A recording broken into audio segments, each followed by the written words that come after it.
प्रधानमंत्री थे। राष्ट्र निर्माता उन्हें कहा जाता है।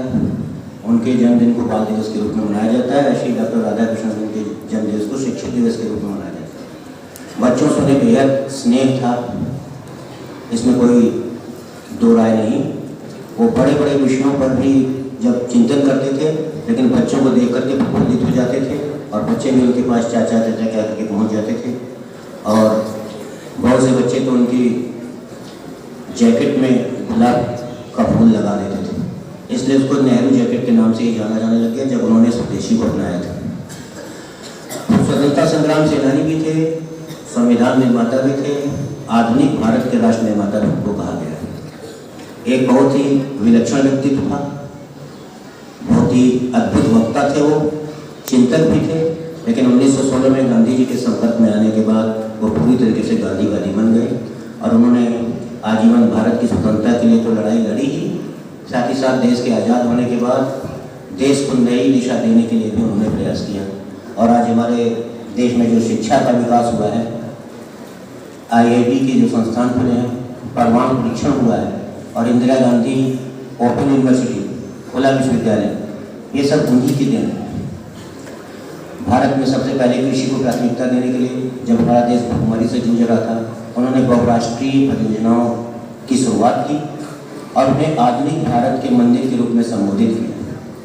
इसलिए उनके जो कृत्य हैं वो बहुत ही बेमिसाल हैं।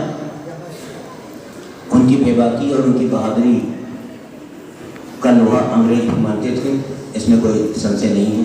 4 बार वो कांग्रेस के अध्यक्ष थे और हर बार की अध्यक्षता में उन्होंने कोई न कोई नया काम किया। बहुत ही धनी परिवार से संबंधित थे,